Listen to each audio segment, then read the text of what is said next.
Hello friends, good morning, good evening, good afternoon. I welcome to all my YouTube channel Learners Academy. तो आइए आज हमारी class है class number 18। Last class में हमने किया था लैंग्वेज एंड थॉट। उसमें हम किया था लैंग्वेज एंड थॉट का हमने किया था पार्ट 1। आज हम करेंगे लैंग्वेज एंड थॉट का पार्ट 2। इसमें थोड़ा सा हमारा रह गया था क्या करेंगे हम, लैंग्वेज एंड थॉट।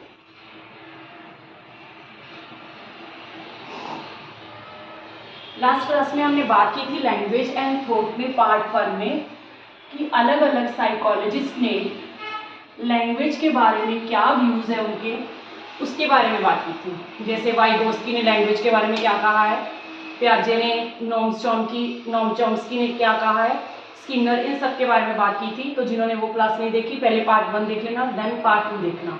ठीक है, तो आज हम इसमें बात करेंगे। ये है तो एक्चुअल में लैंग्वेज पेडागोजी का पार्ट, बट कई बार इसको लैंग्वेज सीडीपी में या लैंग्वेज इसमें सीडीपी में भी पूछा जाता है ये पार्ट। ठीक है, ये लैंग्वेज में भी काम आएगा आपके, जिनकी लैंग्वेज इंग्लिश होती है उसमें भी ये छोटा सा पार्ट आपके काम आएगा, और सीडीपी में भी, दोनों सेक्शन में इससे रिलेटेड क्वेश्चन जरूर पूछा जाता है। ठीक है, तो आज हम बात करेंगे स्ट्रक्चर ऑफ लैंग्वेज की।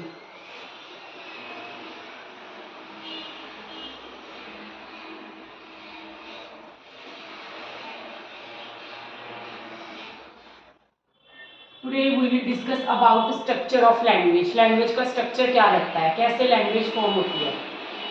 एज वी नो कि जो लैंग्वेज होती है, जो भाषा होती है, वो हमेशा कहाँ से शुरू होती है भाषा को हम क्या कहते हैं, अपने विचार। जब हम अपने विचार लिखित रिटर्न में या फिर बोल के या फिर साइन लैंग्वेज के थ्रू किसी के सामने एक्सप्रेस करते हैं तो उसे हम क्या कहते हैं, लैंग्वेज कहते हैं। ठीक है, तो लैंग्वेज का जो स्ट्रक्चर है, स्ट्रक्चर में सबसे पहले हम बात करेंगे किसकी, फोनीम्स की। किसकी बात करेंगे सबसे पहले, फोनीम्स की।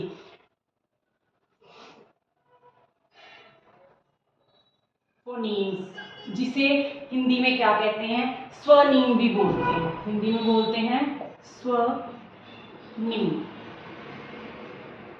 ठीक है, फोनीम, जैसे कि इसके नाम से ही हमें पता चल रहा है फोनीम का मतलब क्या हुआ, फोन से ले सकते हैं। जब हम किसी से बात करते हैं तो उसको क्या कहते हैं, फोनीम कहते हैं। ठीक है, ये क्या है, ये एक सबसे स्मॉलेस्ट यूनिट ऑफ लैंग्वेज है। लैंग्वेज की सबसे स्मॉलेस्ट यूनिट है जिसे हम ध्वनि भी बोलते हैं, स्वनिम भी बोलते हैं। ध्वनि जिसे हम साउंड बोलते हैं। जैसे हम अपनी अलग अलग लैंग्वेज की बात करें, जब भी हमने कोई लैंग्वेज सीखनी होती है तो सबसे पहले उसमें हम क्या सीखते हैं, उसके अल्फ़ाबेट्स को, उसके स्वर, व्यंजन, इन सब चीज़ों को सीखते हैं, है ना। तो ये जो ध्वनियाँ होती हैं इसी को हम क्या कहते हैं, फोनीम्स कहते हैं। और यही क्या होता है, हमारी लैंग्वेज का सबसे स्मॉलेस्ट पार्ट होता है। ठीक है, तो हम क्या कह सकते हैं, ये है स्मॉलेस्ट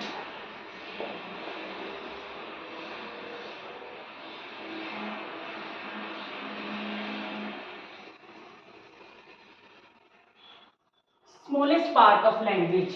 लैंग्वेज की सबसे छोटा पार्ट है, स्मॉलेस्ट यूनिट ऑफ साउंड, या फिर क्या कह सकते हैं इसे, स्मॉलेस्ट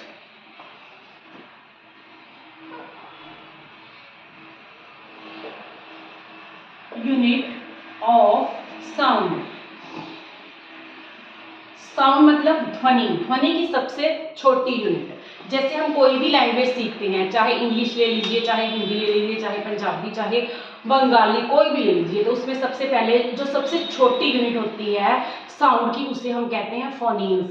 जैसे हम बात करें इंग्लिश में, फॉर एग्जाम्पल इंग्लिश में हम बात करेंगे, हम बोलते हैं ना ABCD, है ना। तो ये B की अलग साउंड है, C की अलग साउंड है, यही क्या है, स्मॉलेस्ट यूनिट ऑफ साउंड है। ठीक है, जैसे हम हिंदी में बात करते हैं, हम बोल देते हैं च, ठीक है, च, थ, ठीक है, इसे ही हम हिंदी में क्या बोल देंगे, च बोल देंगे, थ बोल देंगे। ठीक है, CH से क्या बन जाए, च। ये सबसे स्मॉलेस्ट यूनिट होगी साउंड की, क्या होगी, सबसे स्मॉलेस्ट यूनिट ऑफ साउंड। ठीक है, मतलब इसी को हम क्या कहेंगे, क्या बोलेंगे, फोनीम्स बोलेंगे। ठीक है, नेक्स्ट हम बात करते हैं, नेक्स्ट हम आएंगे सेकंड नंबर पे। सेकंड नंबर पे हम बात करेंगे लैंग्वेज के स्ट्रक्चर में किससे लैंग्वेज बनती है। सबसे पहले तो होगी फोनीम्स, नेक्स्ट होगी मॉर्फिम, नेक्स्ट है एक और छोटी सी बात, अगर फोनीम्स की बात करें इंग्लिश में हम बोलें तो इंग्लिश में जो फोनीम्स की जो टोटल संख्या है वो क्या है, वो है 44। ठीक है, 44 है, जिसमें 20 क्या आते हैं, 20 आते हैं हमारे वोवल्स और 24 आते हैं हमारे कॉन्सोनेंट्स। अगर हम फोनीम्स की बात करें तो इंग्लिश में फोनीम्स की जो संख्या है कितनी है, इंग्लिश में फोनीम्स कितने हैं, इंग्लिश में फोनीम्स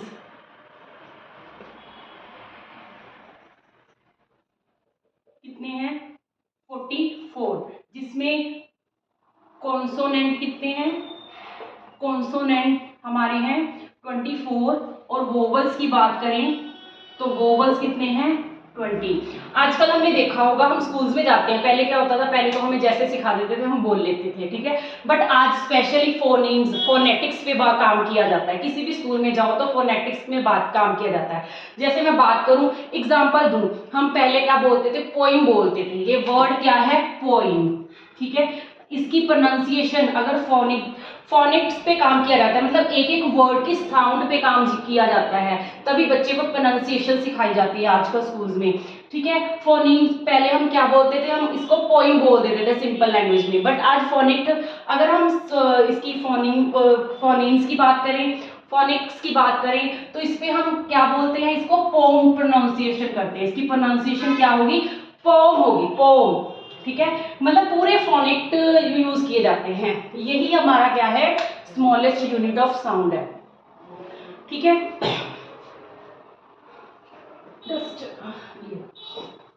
नेक्स्ट नंबर सेकंड पे बात करें तो, और हम इसको क्या कह सकते हैं, phonemes is a unit of sound that can distinguish one word from another word.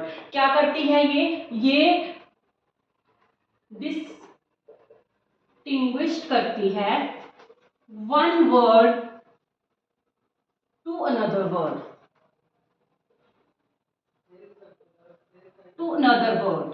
ठीक है, मतलब एक शब्द को दूसरे शब्द से अलग करती है। जब हम इसको प्रोनाउंसिएशन करते हैं, हम प्रोनाउंस करते हैं, जब हम च बोलते हैं, च की अलग साउंड आती है, च वर्ड की, च जो शब्द है, च ये वर्ड है, इसकी अलग साउंड आएगी, और जब हम थ बोलेंगे तो उसकी अलग आएगी, ठीक है। ऐसे ही हिंदी में, पंजाबी, इंग्लिश में बोले तो हम ए की साउंड और आएगी, बी की ब और आएगी, ठीक है। मतलब ये क्या करती है, एक वर्ड को दूसरे वर्ड से क्या करती है, डिस्टिंग्विश करती है, अलग करती है, ठीक है। नेक्स्ट हम बात करें तो नेक्स्ट है हमारा morpheme.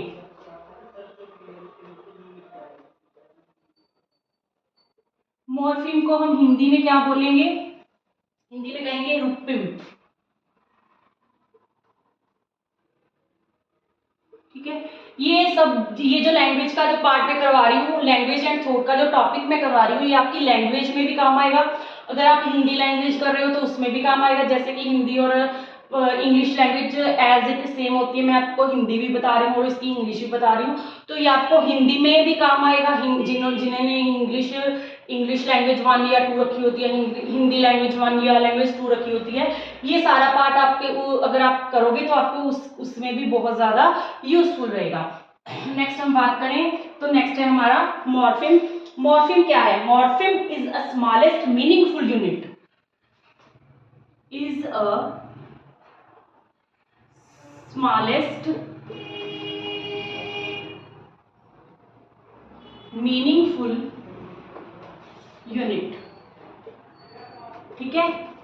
Smallest, morpheme is the smallest meaningful unit in a language,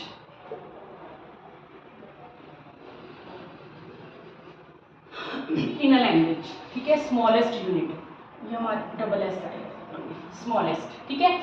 morpheme क्या हो गया, स्मॉलेस्ट यूनिट। स्मॉलेस्ट यूनिट जैसे मैं लिखूं अनहैप्पी,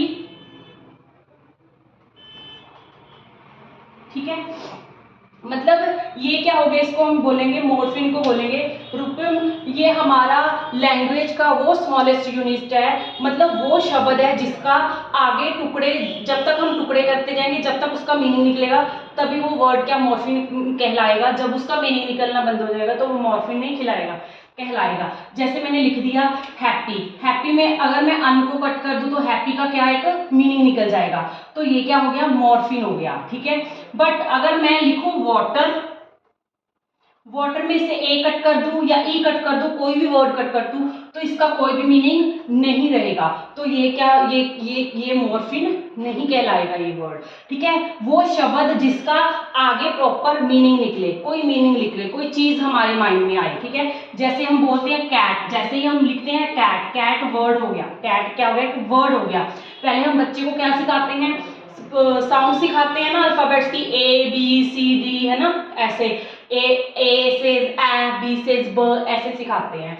तो उसके बाद हम क्या सिखाते हैं, वर्ड की फॉर्मेशन करनी सिखाते हैं, है ना, फोनेटिक्स सिखाते हैं, सारे जो भी होते हैं। तो इसी से हम आगे बच्चे को वर्ड की फॉर्मेशन सिखाते हैं। तो वर्ड, ये जो वर्ड होता है, जिस वर्ड का एक प्रॉपर मीनिंग निकलता है, वो ही क्या होते हैं, हमारे मॉर्फिन्स होते हैं। मॉर्फिन, अब आपको क्लियर हो गया होगा आई होप, मॉर्फिन क्या होता है। Morphine is a smallest meaningful unit in a language, language में एक सबसे छोटी यूनिट जिसका मीनिंग निकले। जैसे कैट, कैट लिख दिया, इसमें से अगर मैं ए हटा दूं तो COT का कोई मीनिंग नहीं है, ठीक है।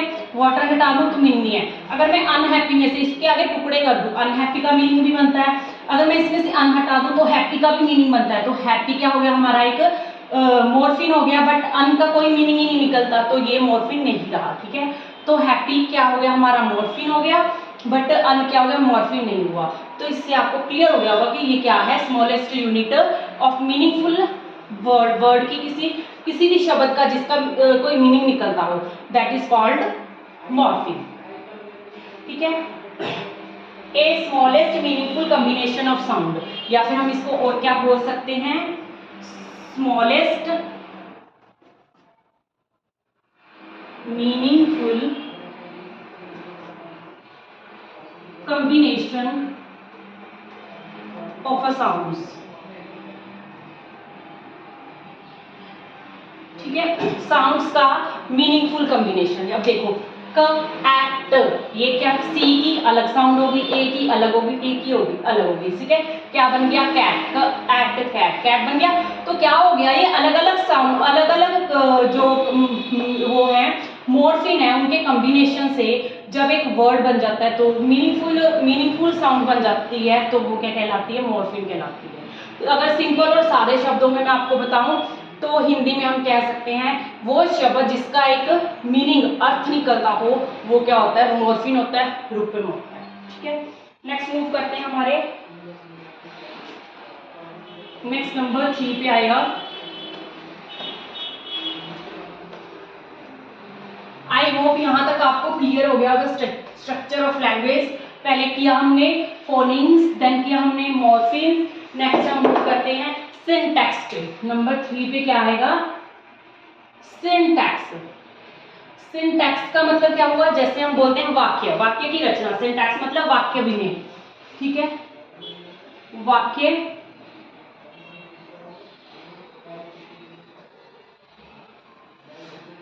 विन्यास, ठीक है। जब हम एक सेंटेंस फॉर्म करते हैं, जब हम सेंटेंस फॉर्म करते हैं तो हम किन किन चीजों का यूज करते हैं, हमें पता है सेंटेंस की फॉर्मेशन के लिए हमें एक सब्जेक्ट की जरूरत पड़ती है, एक वर्ब की जरूरत पड़ती है और एक ऑब्जेक्ट की जरूरत पड़ती है, ठीक है। जब भी हम पहले हम क्या सीखते हैं, एक साउंड सीखते हैं, फिर हम एक शब्द बनाना सीखते हैं, शब्द से फिर हम सेंटेंस की फॉर्मेशन सीखते हैं, तो उसी को क्या कहते हैं, सिंटैक्स कहते हैं, ठीक है। जब हम सेंटेंस बनाना सीखते हैं तो उसी को क्या कहते हैं, सिंटैक्स बोलते हैं। सेंटेंस किन किन चीजों से बनता है, सब्जेक्ट से, वर्ब से और ऑब्जेक्ट से। जैसे मैं बोलूं ही गोज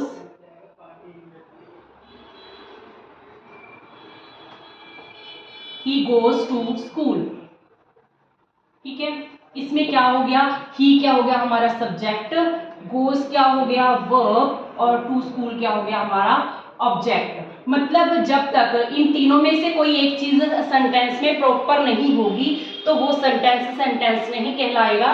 तो क्या होगा, वो सेंटेंस की फॉर्मेशन नहीं कहलाएगी, ठीक है।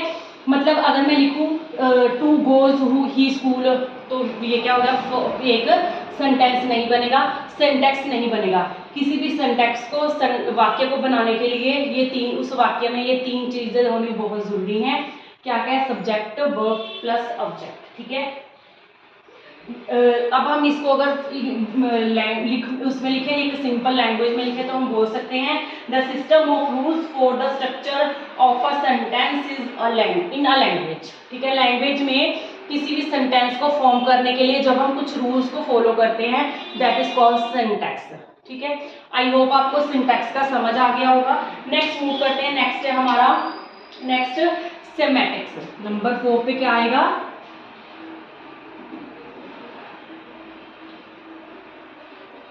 सेमेटिक्स।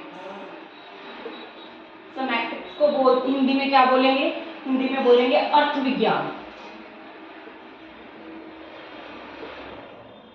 अर्थ विज्ञान।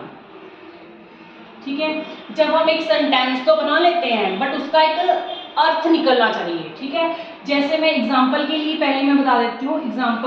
एग्जांपल में लिखती हूँ हिज ग्रैंड फादर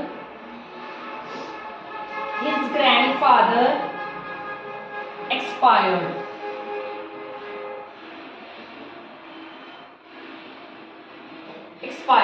उसके ग्रैंडफादर हैं वो एक्सपायर हो गए। ठीक है, अब हम अगर सिंटैक्स की फॉर्म से देखें तो यहाँ पे सब्जेक्ट भी यूज हुआ है।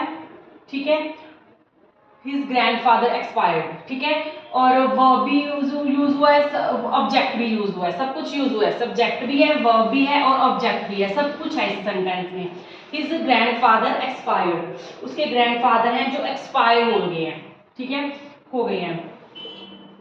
तो ये अगर हम सिंटैक्स के रूप में देखें तो ये बिल्कुल ठीक है सेंटेंस, बट अगर हम इसको सेमेटिकली देखें तो ये रोंग है। क्यों रोंग है? क्योंकि यहाँ पे जो एक्सपायर वर्ड है ना, एक्सपायर हम यूज करते हैं मेडिसिन के लिए, जिसकी डेट का हमें पता होता है कि इस दिन ये एक्सपायर हो जाएगी। बट जब हम किसी इंसान की बात करें तो हमें पता नहीं ना कब उसकी डेथ होगी, हमें कंफर्म नहीं है। तो इसके लिए हम क्या यूज करते हैं? या तो यूज करते हैं डाइड या फिर यूज करते हैं पास्ड।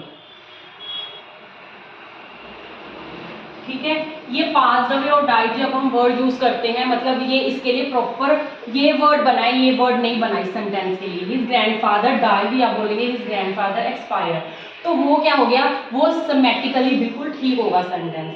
बट ये अगर हम सिंटैक्सिकली देखें तो सिंटैक्सिकली मतलब वाक्य विन्यास के अनुसार से वर्ब, सब्जेक्ट और ऑब्जेक्ट के हिसाब से ये सेंटेंस बिल्कुल करेक्ट है।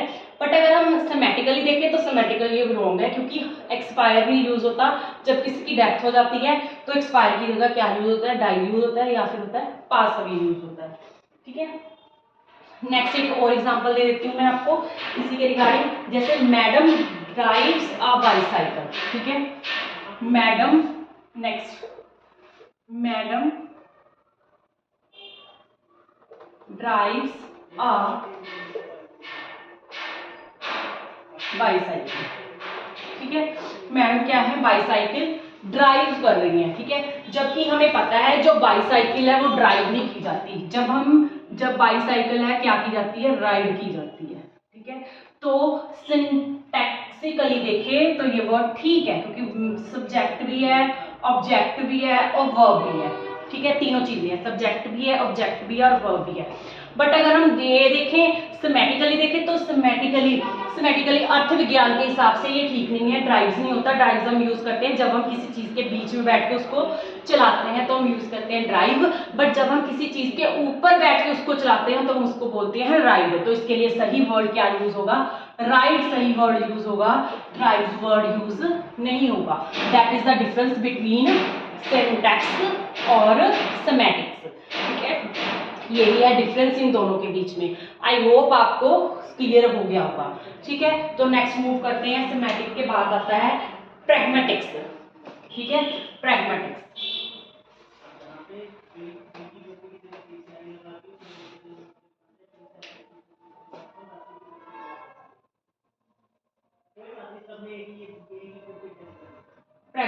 प्रैग्मेटिक्स को हिंदी में क्या कहेंगे? भाषा विज्ञान में व्यवहारिकता। भाषा विज्ञान में व्यवहारिकता, ठीक है, भाषा विज्ञान में व्यवहारिकता, ठीक है। प्रैग्मेटिक्स, प्रैग्मेटिक्स को अगर एग्जांपल के रूप में मैं समझाऊं तो प्रैग्मेटिक्स का मतलब होता है, आपने सिर्फ समझना है क्या होता है, ठीक है। प्रैग्मेटिक्स क्या होता है, जब हम ये कहते हैं ना कि जब हमें ये देखना होता है कि हमने कौन सी लैंग्वेज कहाँ पे यूज करनी है।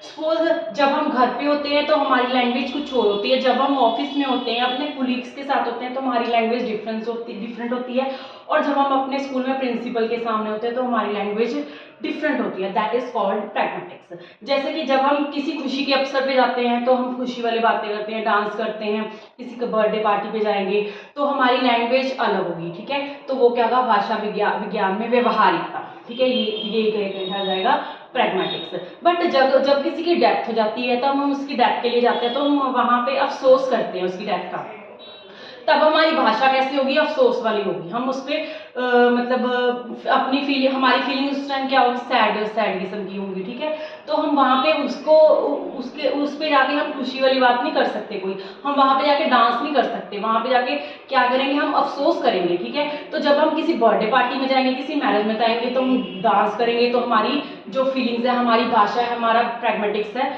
अलग होगा। That is called pragmatics. I hope आपको ये सब समझ आ गया होगा।